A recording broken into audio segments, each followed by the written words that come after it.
Their forces have gained combat experience in 21st century warfare, along with equipment.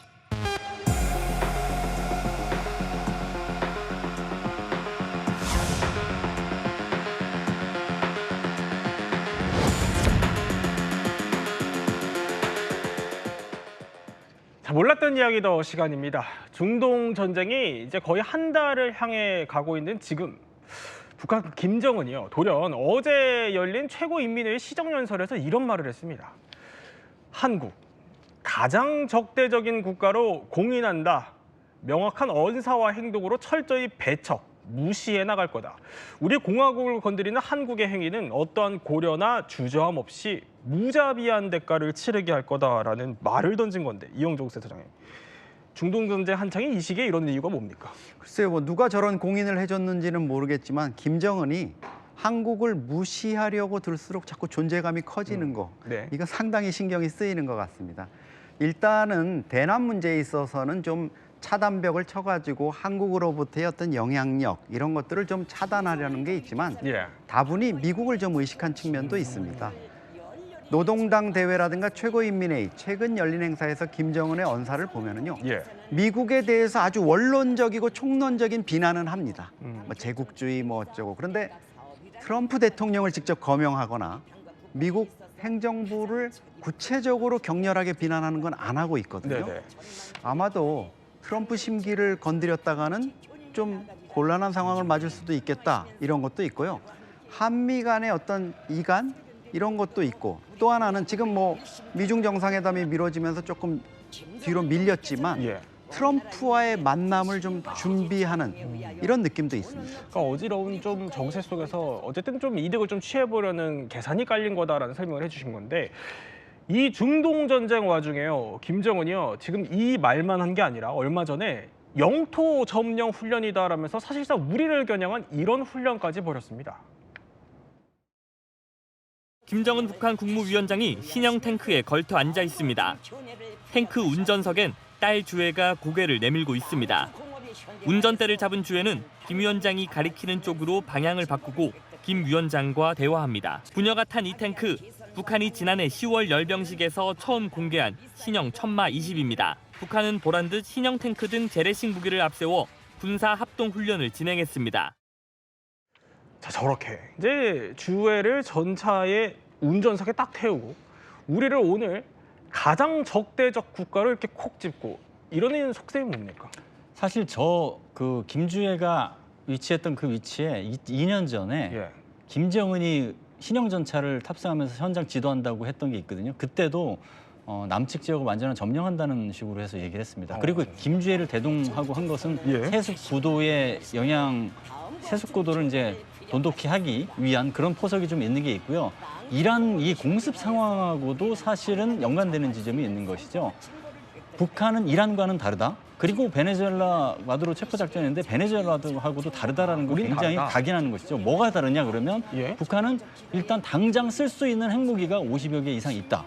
그리고 저기에 보듯이 신형 자차도 만들고 있고 네. 신형 구축함도 만들고 있고, 그러니까 재래식 무기까지 현대화하기 때문에 전쟁 수용 능력도 있다. 그렇기 때문에 이란하고는 다르고 베네수엘라 그 대통령이 그렇게 볼품없이 체포하는 거하고는 예. 북한은 다르다라는 것이죠. 그러니까 우리는 핵무기도 있고 전쟁 수용 능력, 그러니까 전쟁을 치를 준비도 되어 있다. 이 점을 계속 이제 부각한다라는 설명을 해주신 건데, 특별히 오늘 자, 북한군 4군단 사령부 상사 출신 이소연 씨 모셨습니다. 어서 오십시오. 자, 오늘 이제 군사훈련 아까 조금 전에 보여드렸거든요. 며칠 전에 했던 거. 아니 저기서 이제 김정은이 자랑한 게 막 신형 자폭 드론 꺼내들고 신형 탱크 꺼내들고 이랬는데, 북한군 출신으로 보셨을 때 어때요? 이게 좀 예전보다 발전했습니까? 우리가 그 외부 세계에서 봤을 때 북한의 군사력을 우리가 가늠할 수 있는 것이 군사 퍼레이드 아니겠습니까? 예. 제가 군복무 할 당시에 군사 퍼레이드에는 정말 트랙터가 등장했던 시기도 있었습니다.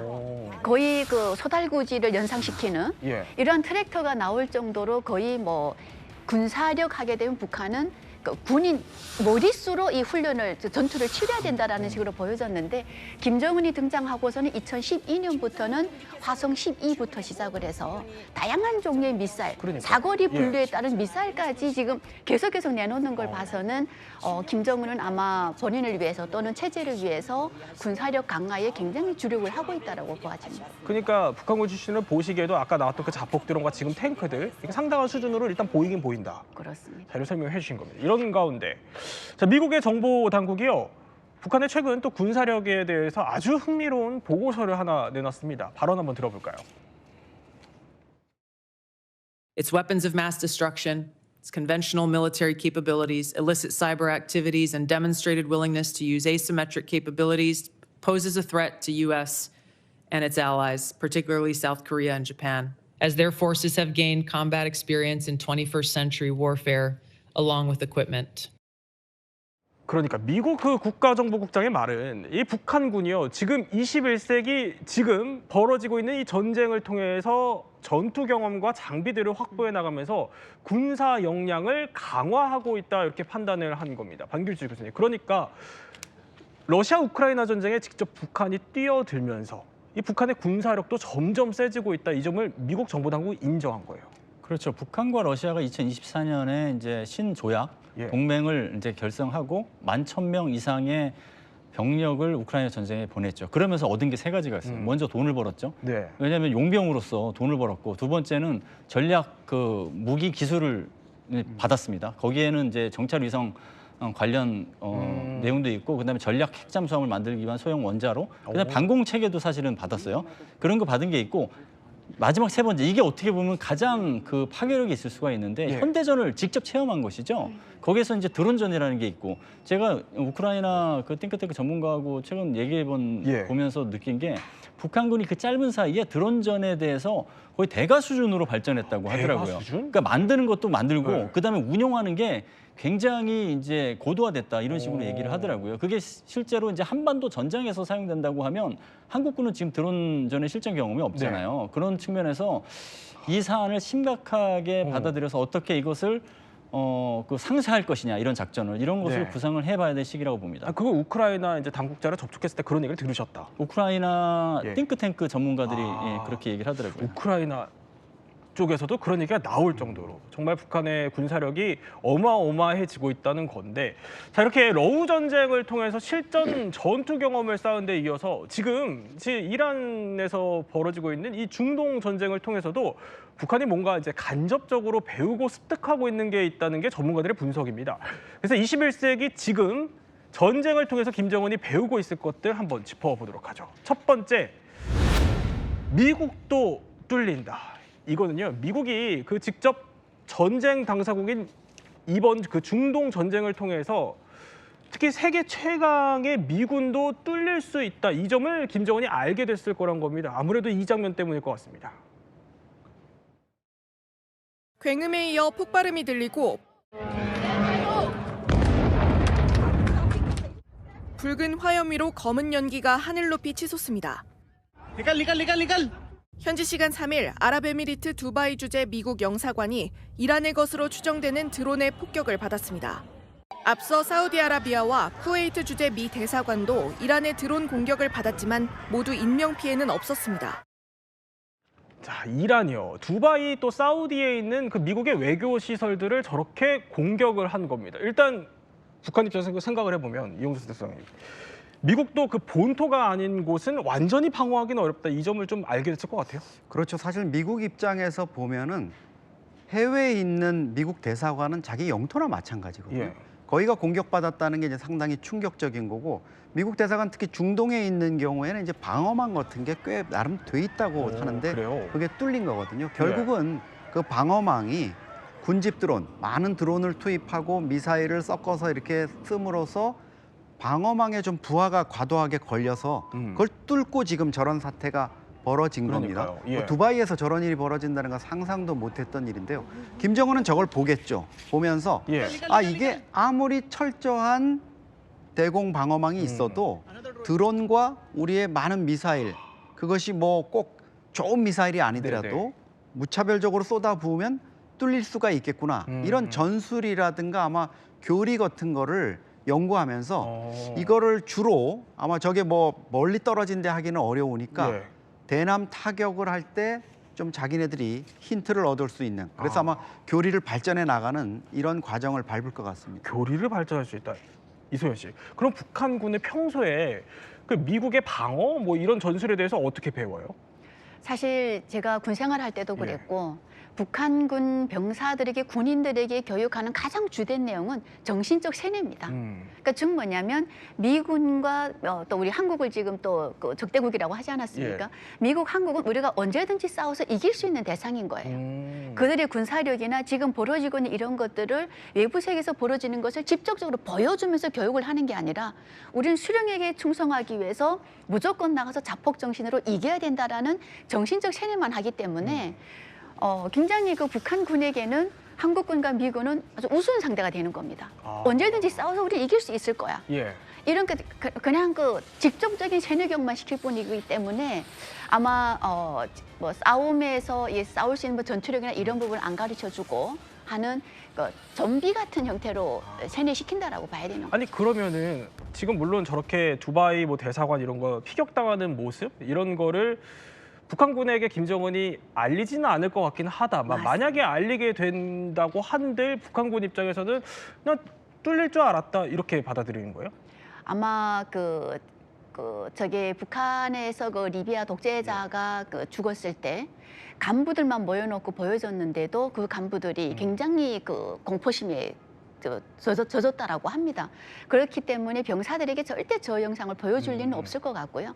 그냥 우리는 정신력이면 그 계란으로 바위를 깨서 이긴다 하잖아요. 예. 네, 그러니까 정신력으로 우리가 준비만 하면 그 어떤 대상도 이길 수 있는 존재로 우리는 준비만 하면 된다라고 가르칩니다. 이영도 센터장님 설명은 이제 저런 상황들을 보고 김정은이 교리를 바꿀 수 있다 이런 설명을 해주신 이유는 반교수 교수님, 이게 사실 이란의 그 자폭 드론 공세에 당한 거거든요. 그러니까 이 드론으로 손쉽게 다층의 그 방공망을 뚫을 수 있다. 이 점을 알게 됐을 것 같아요. 그렇죠. 이제 김정은 입장에서는 처음에 재정난과 경제난에 허덕이는 북한 입장에서는 드론이 가성비 차원에서 좋은 무기잖아요. 관심을 가졌을 거예요. 근데 러우 전쟁에서 드론전의 활약을 보고서 이거 진짜 교리화해야겠다는 생각이 들은 와중에 이란하고 미국하고 이런 그 난타전을 보면서 네. 교리화시킬 수 있는 동기를 가진 거죠. 그러니까 그 자폭 드론을 하고 저가 미사일을 이제 발사를 하면 이걸 어쨌거나 한 발이라도 요격해내지 못하면 타격이 크니 네. 방공망의 자산들을 막 소진해야 되잖아요.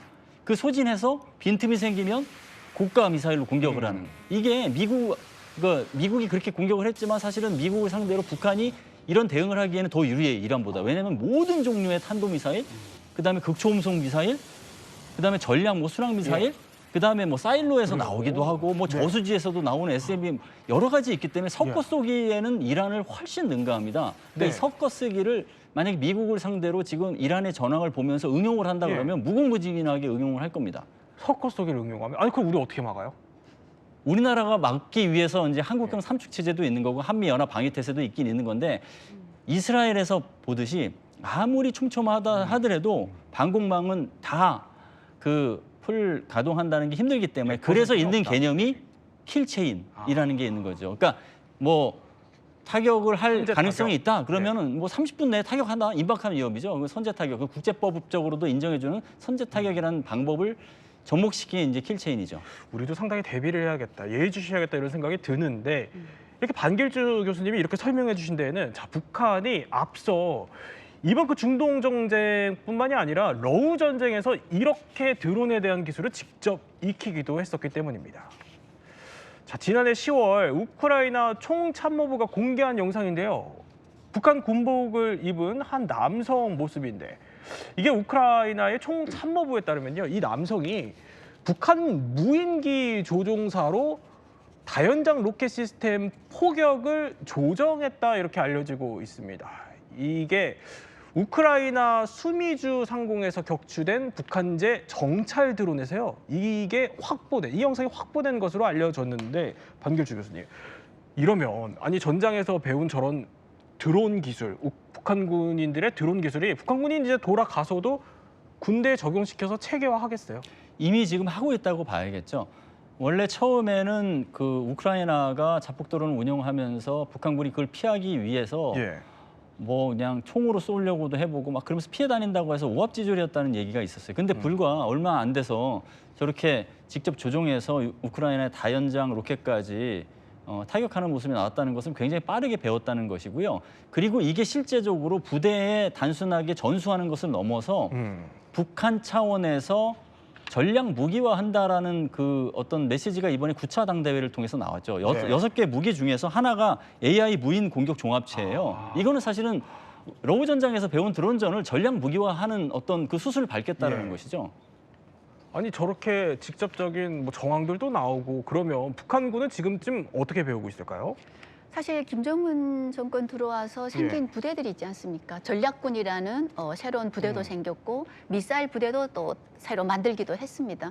또 이게 러시아 우크라이나 전장에 파견되어서 드론전을 겪은 이란 병사들을 네. 무조건 간부로 승진시켜서 전략군 부대에 상당한 위치에 지금 포진을 시켰을 겁니다. 가장 또 중요한 것은 북한군이 군복무가 10년이라는 걸 생각해야 됩니다. 네. 즉 뭐냐면 18개월, 24개월 드론 조금 만지다가 제대하는 정도가 아니라 10년 동안의 숙련도가 굉장히 올라간다라는 거예요. 그래서 아마 가장 저렴한 비용으로 북한군 재래식 무기를 현대화로 만들 수 있는 것이 예. 바로 김정은이가 준비하는 드론전이 되지 않을까 싶습니다.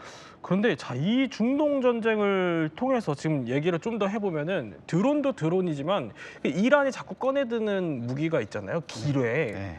이것도 지금 북한이 좀 눈여겨보고 있지 않겠어요? 맞습니다. 기뢰 같은 경우에는 사실 가성비가 어마어마하죠. 예.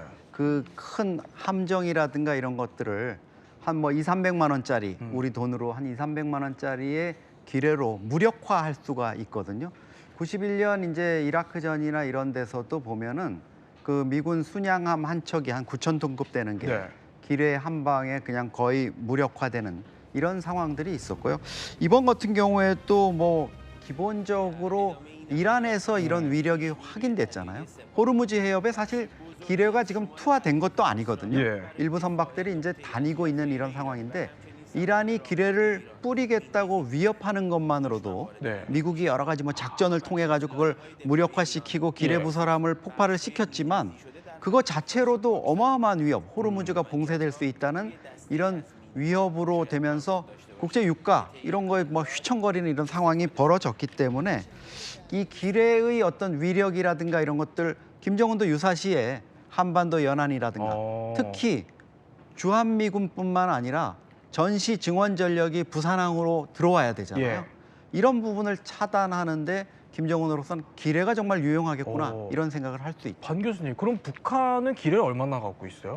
이란이 지금 5,000개의 기뢰가 있다고 해서 사실은 미국이 작전하는데 굉장히 불편함을 가졌었잖아요. 네. 근데 북한은 10배죠, 10배. 10배? 예. 5만 기 정도가 있기 때문에 엄청나고 그래요? 그래서 이것에 대비하기 위해서 예. 우리나라도 소해 능력을 나름대로 많이 갖췄습니다. 소해하면은 기뢰를 부설하는 함이 있고 기뢰를 제거하는 함이 있고 소해함이라고 하는데 그리고 이래 기뢰전을 지휘하는 기뢰전 지휘함도 있거든요. 네. 그거까지 포함해서 한 14척 정도 있고 그다음에 추가적으로 해서 바다 위에서 즉 기뢰가 터질 위험성이 없이 기뢰를 제거할 수 있게 하기 위해서 기뢰 헬기를 이제 소해 헬기라고 하는데 그 소해 헬기를 또 전력화시키고 있거든요. 지금 네. 만들고 있는데 2030년까지는 이 대대급으로 창설을 해서 전력화하겠다는 목표를 갖고 있고 그다음에 수중 드론, 그다음에 수상 드론 이용해서 기뢰 제거하는 것도 지금 전력화하고 있습니다. 그러면 21세기 전쟁을 통해서 김정은이 배우고 있을 것들 두 번째 한번 살펴보도록 하죠. 자, 두 번째는 미국도 못 건드린다는 겁니다. 이거는 일단 영상으로 한번 살펴보도록 하죠. 자, 이번 전쟁의 출발점으로 볼 수 있는 그 하메네이 공습 그리고 이란의 미사일 기지들을 미국이 타격을 하기도 했었고요. 이란의 해군 함정 그리고 주요 해군 시설들 역시 공습을 잇따라 퍼부었습니다. 그리고 이란의 핵심 핵시설인 나탄즈의 우라늄 농축 단지까지 공격을 했는데 그런데 결국 미국이 직접적으로 잘 건드리지 않았던 거는 바로 원유 시설로 꼽힙니다. 그 이유는 이게 유가를 밀어올리면 미국도 경제에 치명타를 입기 때문인데 반 교수님 역으로 생각하면 이걸 보고 북한 입장에서는 미국이 이렇게 미국 입장에서도 피해를 보는 게 있으면은 넘지 못할 레드라인이 있겠다 이렇게 생각할 것 같아요. 그렇죠. 이란이 이제 미국이 피해를 보게 입게끔 하는 그 단초가 원유였고 예. 북한은 핵무기죠. 그럼 핵무기가 과연 미 본토를 타격할 수 있는 수준의 핵무기가 있어야지 그런 뭐 위기 의식을 느낄 거 아니에요. 그게 사실은 화성 19형이 화성 19형 그 ICBM이 미 본토까지 가고 지금 개발 중인 화성 20형은 미 본토 전체를 다 커버할 수 있는 거기 때문에 미국 입장에서는 예. 본토 타격의 위험성을 그냥 대충 지나갈 수는 없는 것이죠. 그런 지점에서 다르다 이렇게 각인시키려고 하는 것이죠. 아, 그러면 또 다른 키워드 한번 살펴보도록 하죠. 이번에 21세기 전쟁으로 김정은이 배운 것, 바로 체제 붕괴를 노린다라는 걸 배웠다. 이건 무슨 얘기냐? 자, 그러니까 미국이 이번에 그 이란과의 전쟁 초기에 이영조 센터장님, 하메네이 그 제거 작전 때 사이버 작전을 통해서 네. 이란 내부에서 이제 민중 봉기가 일어나는 걸 노렸다. 네. 이런 얘기가 있었어요. 바데사바라는 앱이 있습니다. 예. 이란 국민 한 500만 명이 쓰는 앱인데요. 이게 뭐냐면 하루 기도 시간을 알려주는 거예요. 그러니까 기도 시간이 되면 알람도 울리지만 심지어 나침반 기능이 있어가지고 네. 메카 어느 방향을 향해서 절을 해야 되는지 또 내가 몇 번 절을 해야 되는지도 이런 것들을 다 알려주는 이런 시스템인데 이거를 개전 초기에 미국이 해킹을 했습니다. 그래가지고 여기에 복수의 시간이 왔다. 네. 생활 앱인데 거기에 막 이런 게 뜨고 이렇게 되면은 일단 국민들 입장에선 놀라겠지만 그 다음에는 와 이런 것까지 해킹이 돼? 이러면서 심리적으로 일단 위축되는 이런 거를 느낄 네. 수 있죠. 그리고 그 앱을 통해서 이제 전파가 되는데 이거를 차단해야 되니까 이란 입장에서는 인터넷을 다 차단을 한 거죠. 그러니까 평소 인터넷보다 가동률이 한 1% 정도밖에 안 되고 소통이 안 되니까 주민들 사이에서는 이제 국민들 사이에 불만이 고조되고 이러는 상황을 미국이 이제 노린 거죠. 그러니까 이게 혹시나 유사시에 북한에 무슨 일이 생기면은 외부에서 이제 북한 내부에 민중 봉기 이런 거를 유도할 수 있다라는 걸 알게 됐을 거라는 거예요. 그렇죠. 그래서 그런지 지금 중동에서 벌어지는 일을 김정은이 내부에 잘 안 알리고 있죠. 그렇죠. 처음에 작년 12월 28일쯤에 그 이란에서 청년들이 위주로 해서 경제 문제에 대해서 좀 봉기가 있었잖아요. 그래서 네. 한 3만 명 정도가 숨지는 이런 상황이 있었는데 그때만 해도 김정은이 그런 걸 알렸거든요. 뭐 너희가 또래의 청년들이 지금 이런 질서를 어지럽히고 있다 이런 정도로 얘기를 했었는데 예. 최근에 이제 이란 지도부가 참수당하고 이런 거는 지금 절대 극비 상황입니다. 그러면 유사시에 북한군의 그 내부 분열 이런 게 제일 위험할 수 있다라는 걸 알고 김정은도 평소에 사상 교육을 좀 철저히 할 것 같은데요. 어떻게 교육해요? 최근에 북한 군에는 북한 당에서 북한 정권으로부터 어떠한 뭐 충성심을 유발할 수 있는 혜택을 받은 세대가 아니고 정말 장마당에서 부모님들이 나를 키워준 세대가 입대하고 군생활을 하고 있지 않습니까? 그럼 이런 세대일수록 북한에서는 우리가 총대를 틀어줘야 이 정권이 유지가 되고 체제가 유지가 되고 나라를 빼앗기는 일이 없다. 이런 식의 세뇌 교육을 꾸준히 해왔습니다. 그래서 우크라이나 전장에 파견됐던 북한군 병사들이 포로 위험에 딱 갇히게 되니까 수류탄을 스스로 자폭해서 죽는 이런 것들을 그대로 보여주고 있지 않습니까? 그래서 또 지금 현재 포로된 그 2명의 병사도 언제 북한으로 들어갈지 모른다라는 그것도 스스로 생각하면서 생활총괄을 안에서 둘이서 하고 있다라는 이런 것들이 바로 그 사상교육이 이란으로 나타나는 현상들입니다. 지금쯤 무슨 조치를 취하고 있지 않을까요? 김정은 입장에서는 제가 보면 평양의 방공망 제일 먼저 점검을 할 것 같습니다. S-300 러시아제 그 낡은 방공망으로는 미군이나 또 한미 연합 전력의 습격을 막을 수 없다. 이거부터 하자. 그리고 두 번째는 뭐 하겠습니까? 주변에 있는 간부들의 동향. 이 중에 혹시 첩자가 있지 않을까, 휴민트가 있지 않을까, 이것도 좀 단속을 해볼 것 같습니다. 반 교수님, 우리도 이제 뭔가 대비를 해야겠다 이런 생각이 드는데요.